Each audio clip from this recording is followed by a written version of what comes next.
Vincent, c'est à vous que je vais poser la première question. Le constat, il est terrible ce matin. C'est une guerre qui vient bel et bien d'être déclenchée en Europe. Oui, c'est sans précédent en fait, parce que quand on regarde, quand on essaie de remonter le fil de l'histoire, on se rend compte que les dernières fois que la Russie est intervenue, que ce soit à Budapest en 56, à Prague en 68, à Kaboul en 79, c'est toujours à l'appel du gouvernement local, d'un parti frère et à l'intérieur d'une alliance militaire.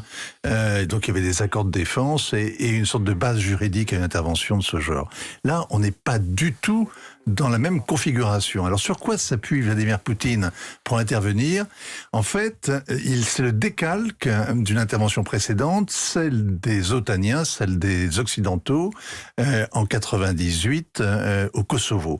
Et donc on a entendu le président la nuit dernière expliquer qu'il y avait un génocide en cours. C'était le même alibi qu'avançait l'OTAN en 98 avec le génocide des albanophones du Kosovo, et il a expliqué qu'il intervenait pour finalement rendre la justice et traîner devant un tribunal, c'est pas la CPI, on ne sait pas lequel très bien d'ailleurs, mais rendre la justice et faire rendre gorge donc à ceux qui sont aujourd'hui au pouvoir à Kiev. C'est donc une opération qui n'a pas de précédent, qui était annoncée par toutes sortes de signaux. Le discours de Poutine était clair et il était menaçant, et il a recommencé la nuit dernière en expliquant qu'il n'était pas question de se mettre en travers de son chemin. Il reste quand même malgré tout, à l'heure où l'on se parle, 8h42 ce matin, Vincent, des incertitudes, peut-être un manque d'informations sur l'ampleur réelle de ces opérations militaires. Est-ce que Kiev, la capitale de l'Ukraine, est-elle véritablement directement visée? Est-ce que le pouvoir ukrainien doit être renversé dans l'optique de Vladimir Poutine? Est-ce que, là encore, on n'est pas dans une zone un peu d'incertitude? Ah non, mais ça fait aucun doute que s'il peut traîner par le cou Zelensky devant une haute cour quelconque, il le fera, et il fera rendre gorge à tous ceux qui ont versé le sang de russophone. Non, il parle d'une opération militaire spéciale. C'est une litote qui va rester dans les annales, et ça renvoie à une expression très curieuse qu'il a utilisée 2 fois, notamment par écrit dans sa réponse à Biden il y a 15 jours de ça, où il parlait de mesures technico-militaires. Ouais. C'est-à-dire, comme les Américains refusaient de passer avec lui un accord global de sécurité en Europe, il parlait de mesures technico-militaires qu'il allait être amené à prendre. En l'espèce, il s'agit, semble-t-il, depuis cette nuit, de détruire l'armée ukrainienne qui s'est considérablement renforcée depuis 8 ans. Est-ce que la communauté internationale a les moyens de réagir fortement pour stopper Poutine? Oui. Prions, mes frères. Ouais, laissons ça aux Américains. Non, que voulez-vous que je vous réponde? Est-ce que les sanctions... Tout le monde a une conscience aiguë du fait que la Russie possède un stock d'armes nucléaires considérable, qu'elle a les moyens d'imposer ses vues à son étranger proche, et qu'il n'y a que le dialogue pour essayer de restaurer un semblant de rapport de force qui nous soit favorable. Ce qu'on voit là, c'est que les armes spéciales que Poutine avait exhibées il y a 1 an, en tout cas des armes de haute précision, sont en train de tailler en pièces l'état-major de Kramatorsk, Kharkiv, qui était l'ancienne capitale ukrainienne, c'est là où on fabrique les Antonov, où il y a des pistes d'aviation, etc., et qui est une grosse base de réservistes, et puis Odessa, où il y a la marine. Donc c'est vraiment en quelque sorte les outils principaux de l'armée ukrainienne qui sont en train d'être rasés. Charlotte Dornelas, on est tous un peu surpris, un peu sidérés ce matin en tant qu'observateurs par la brutalité, la rapidité des événements. La classe politique française donnait l'impression de pas trop y croire ces derniers temps, à l'inverse peut-être de ce qui se disait aux États-Unis. Les observateurs français, la classe politique française n'a pas été visionnaire sur ce sujet. Non, mais sans être visionnaire, il y a deux courants qui s'affrontaient à mon avis. Il y a d'abord l'idée selon laquelle la guerre ne peut plus arriver chez nous, c'est impossible, et ça fait des années qu'on vit avec cette idée-là. Et en effet, Vladimir Poutine explique depuis des années à la fois ce qu'il veut et ce qu'il est prêt à faire malgré les sanctions, puisque nous n'avons que ce levier-là, en tout cas depuis quelques jours, c'est ça dont on nous parle de notre côté à nous. Et après, il y a l'autre idée selon laquelle il faut faire la guerre à Vladimir Poutine s'il entre en Ukraine. Et on a ces deux discours qu'on a eu ces derniers jours. Je pense pas que les gens ne pensaient pas que Vladimir Poutine pouvait aller jusqu'au bout, puisque beaucoup le prévoyaient ces derniers jours. Mais le problème, c'est que beaucoup ne voulaient pas y croire ces dernières années, alors même que lui était quand même assez clair à la fois sur ses intentions et encore une fois sur les outils qu'il était prêt à prendre pour y parvenir.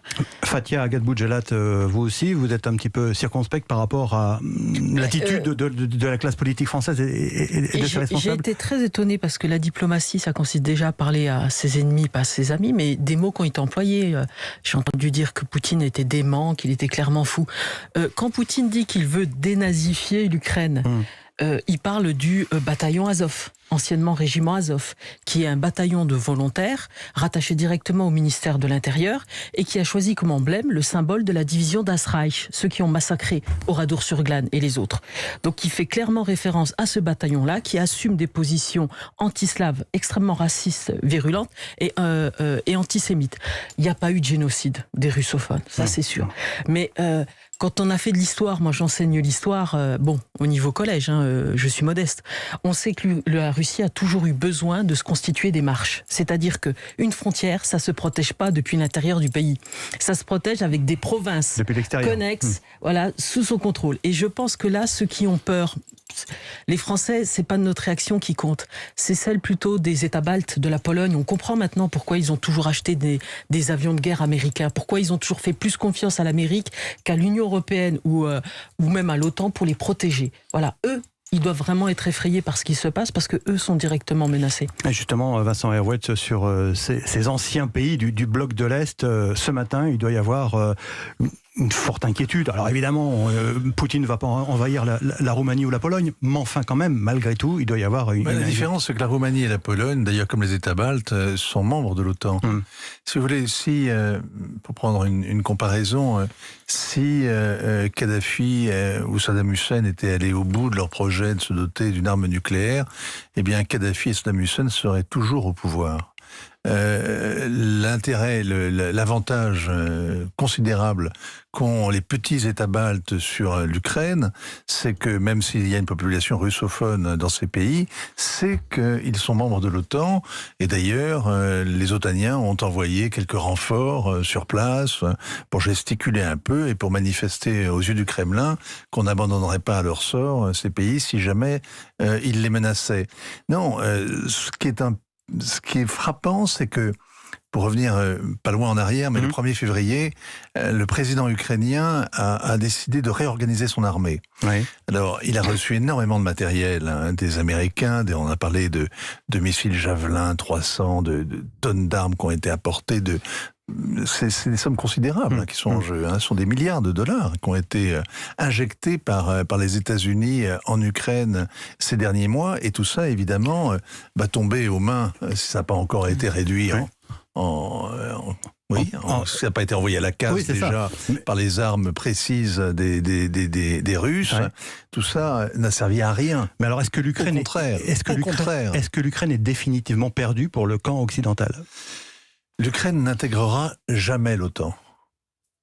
Et alors, c'est une chose qui est très curieuse, c'est que personne n'a dit cela et répété ça à Zelensky. En aucun cas, l'Ukraine ne pouvait intégrer l'OTAN. Pourquoi ? Tout simplement parce que la Crimée a déjà été annexée, le Donbass était en sécession, et on ne fait pas entrer dans une alliance militaire où il y a une forme d'automatisme de la solidarité un pays qui est déjà en conflit avec un autre, sauf à avoir envie d'aller tirer les moustaches de l'ours. La Turquie est un peu un contre-exemple, qui occupe toujours la moitié d'un État européen qui s'appelle Chypre. Oui, alors d'abord, c'était en 1974, donc il y a quand même pratiquement 50 ans, donc il y a une sorte de et il y avait une population. Vous avez raison, le parallèle est bon parce que personne ne soulève jamais ce problème. Mais je peux vous jurer une chose, c'est que dans l'Union européenne, on s'est beaucoup mordu les doigts d'avoir laissé entrer Chypre au prétexte qu'on n'allait quand même pas sanctionner les Chypriotes puisqu'ils avaient été les victimes d'une occupation turque. On les a laissés entrer en Europe et on a importé à l'intérieur de l'Union une sorte de conflit gelé qu'il est impossible de déglacer. C'est-à-dire que vous ne pouvez dégeler le conflit chypriote qu'en admettant la Turquie à l'intérieur du club européen. Donc c'était une solution. C'était absurde. Sur le plan diplomatique, c'était vraiment absurde de faire ça. Mais le précédent ou le parallèle a quand même ses limites. L'Ukraine n'est pas Chypre. L'Ukraine, c'est, comme vous le disiez très bien, l'étranger immédiat de la Russie. Ces deux pays frères, comme l'a redit Vladimir Poutine en juillet dernier, il l'a écrit, il a expliqué qu'ils étaient historiquement liés à tel point qu'il ne peut pas y avoir de souveraineté ukrainienne si on lit Poutine. Il n'y a qu'une souveraineté limitée, comme on disait au temps de l'Union soviétique. Charlotte Dornelas, cette situation internationale, elle va forcément avoir des répercussions sur la campagne présidentielle. D'abord, alors vous allez peut-être me dire que ça relève de l'anecdote, mais sur la déclaration de candidature d'Emmanuel Macron, elle va être forcément retardée au plus tard possible. Vous allez me dire, pas au-delà du 4 mars. Mais Emmanuel Macron ne se retrouve-t-il pas un peu coincé malgré tout ? Je ne sais pas s'il est coincé. À mon avis, sa déclaration de candidature ne dépend pas juste du conflit en cours, puisqu'on a compris qu'il tardait et que quelle que soit la raison, on a eu la crise sanitaire, on a maintenant la crise ukrainienne, et c'est pas tellement ça qui l'arrête. Après, est-ce que ça aura des répercussions? Forcément. C'est-à-dire que si ça devient un sujet, si on a la guerre si près de chez nous, alors qu'on était, l'Europe, c'était la paix pour toujours et à jamais, déjà, premièrement, et en plus, Emmanuel Macron est le chantre, on va dire, de cette rhétorique-là, et par ailleurs, la question qui se pose maintenant et qui peut se poser, en tout cas politiquement, Emmanuel Macron, il y a deux choses. D'abord, c'est lui le chef dans une crise, c'est toujours évidemment un avantage considérable. Ensuite, c'est lui qui aujourd'hui a les rênes. En plus, il met en scène le fait que vraiment il a les rênes. D'ailleurs, il le met peut-être un peu trop en scène ces derniers jours. Enfin, je veux dire, avec une absence de discrétion peut-être sur le fond. Mais il n'empêche que c'est un avantage considérable d'avoir les rênes à ce moment-là. L'inverse, c'est qu'est-ce qu'il est capable de faire. D'abord, qu'est-ce qu'il est capable de faire en tant que président français. Ensuite, aux commandes, on va dire, de l'Union européenne. Et évidemment, quand vous avez Juncker, là, qui était l'ancien président de la Commission européenne, qui avait dit à l'époque, si vous voulez éviter la guerre, vous avez les sanctions. Eh bien, on comprend qu'en fait, la seule réponse que nous avons à la guerre, c'est les sanctions. Alors, les sanctions, quand ça évite la guerre, on peut encore imaginer, parce que dans le détail, personne ne sait trop, que ça repose surtout sur les populations, évidemment pas sur les gens qui les dirigent. Ça, c'est la première chose. Mais une fois que la guerre est déclenchée, est-ce que les sanctions suffisent? Évidemment non. Ça apparaît aux yeux de tout le monde. Donc, qu'est-ce que va pouvoir répondre Emmanuel Macron concrètement? Là, c'est une question qui va se poser à lui. Oui, c'est vrai qu'il s'est piégé tout seul et qu'il nous a piégés aussi. Il voulait profiter de cette présidence française de l'Union européenne pour vraiment se mettre en scène. Alors qu'il pouvait.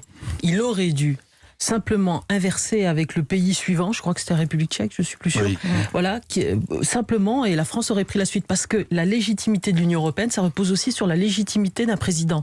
Or, un président qui est en campagne électorale n'a pas cette légitimité-là. Donc, je trouve que là, il a manqué de jugeote et il a démontré beaucoup d'orgueil et de vanité, vraiment comme d'habitude. Et puis surtout, la diplomatie, c'est le temps long, c'est la discrétion. À peine une cuillère bougeait sur une table, Macron pondait un communiqué pour dire à quel point il avait fait lui-même bouger la cuillère. C'est juste pas compatible avec la mentalité russe où Sergueï Lavrov, ministère des Affaires étrangères, juste cette anecdote, expliquait sur quoi reposait la diplomatie russe. Il avait pris un verre, il l'avait rempli d'eau et il avait dit dans une conférence de presse, ce verre est vide. Voilà, quelle est la position russe. Alors voilà, faut faire avec des gens comme ça. Et alors, comment dirais-je, les dernières 48 heures ont été, sévères pour le président de la République, parce qu'il avait annoncé un sommet, un accord diplomatique, une réglementation, et dans les 48 heures, Vincent Hervouet, Poutine déclenche la guerre.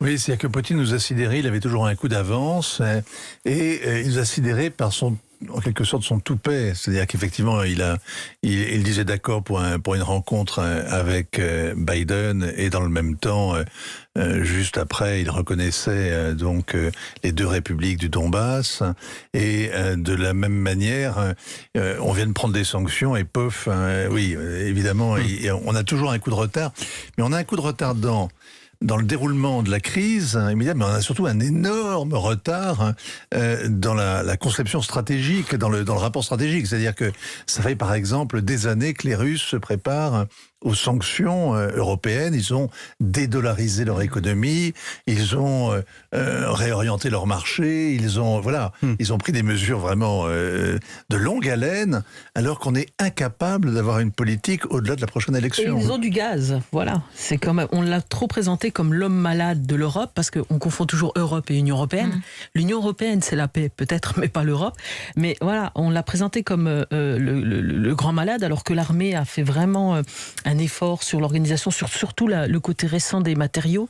J'ai vu dans les missiles qu'ils ont vendus. Voilà, c'est plus un homme malade, mais je pense qu'il utilise aussi cette politique étrangère audacieuse pour réaffirmer son pouvoir aussi dans la politique intérieure russe.